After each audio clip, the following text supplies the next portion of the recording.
see from where you guys are, but there's a little dark ring closing into the middle of that mold. Once it's fully enclosed, that's how I know the gold's all been solidified.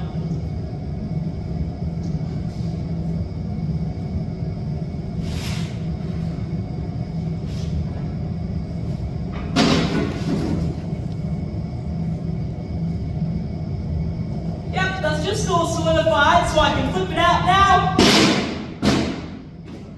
And right now, this gold is red hot. As you can see, this one's going to have to go into that water for a bit.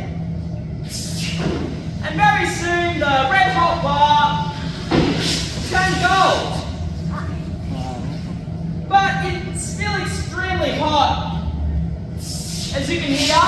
So it's going to be in there for a little bit longer before I can actually hold it.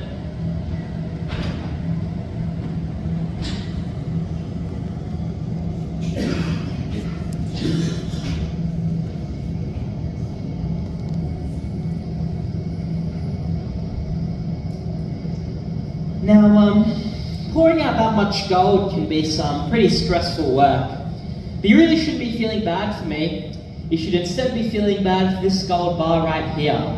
Because after you guys leave, it's going to be put back into the furnace for the next tour, and the next tour, and the one after that too. Work 6 times a day, 42 times a week. We like to say that it's the hardest working employee here at the Perth Mint.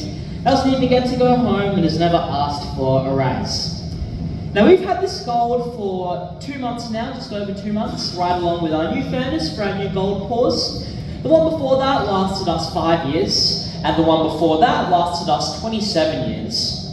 Now the reason why we had to replace that first one's pretty interesting. Actually happened on a tour much like this one.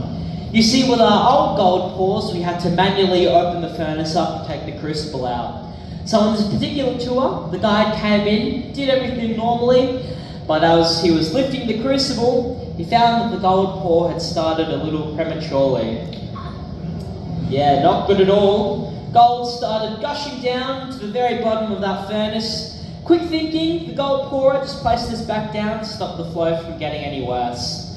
Now they had to wait for 3 days for that furnace to cool down, and after 3 days had passed, they came in and extracted the world's biggest golden pancake that was sitting at the very bottom of that furnace. They sent it over to our refinery, not sure where that gold ended up going, but then they gave us a nice new one which we had from 2020 up until just over 2 months ago.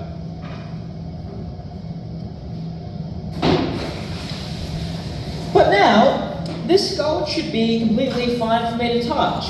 It's actually completely cool to the touch now, which might be surprising since I wasn't even talking for 2 minutes just then, and it was only room temperature water that it was cooling off in. Now that's because gold is a brilliant conductor of heat. It doesn't take much energy for it to lose its heat at all. But here we have 150 troy ounce or 4.6 kilogram gold bar for your viewing pleasure. I should specify that this is for your viewing pleasure only. Can't play pass the parcel with this gold right here. We are joined by security who's right by the door, making sure that none of you guys get your hands on this and that I lock it away as soon as you guys are out of here. Right now though, as it is, this gold is actually pretty worthless. It needs 3 markings on it for it to be viable to be sold on the gold market. The top stamp will need to be the Black Swan logo, which is on your wristbands today, showing that it was cast into a bar right here at the Perth Mint. In the middle will need to be its weight, stating that it's 150 troy ounces. Now the troy ounce is the measuring system we use for all of our precious metals. It's about 10% heavier than a regular ounce. And finally, on the bottom will need to be its purity, stating that it's 99.99% pure gold. This is also known as its assay rating. Now once all those 3 markings are on it, this bar will be able to be put onto the bullion market to be sold. And today its valuation would be just over $800,000.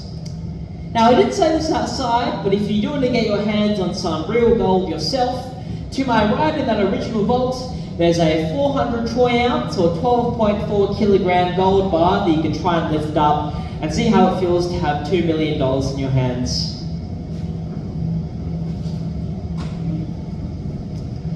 But this concludes the guided part of your tour today. I really hope you enjoyed and hope you learned something valuable. Take your time when looking around our exhibition. We do have so much to see. The exit, once you feel like you're finished with everything, is not the door you came through. If you go straight down this hall area, the main door there is the exit. It will take you back to the front. We do also have some customer feedback forms on top of the coin press if you wish to fill one of those out. So if you enjoyed the tour, you had NORIT for it, that's N-O-I-R-I-T. If you didn't enjoy the tour, you had Rusty. But thanks very much everyone, you've been great.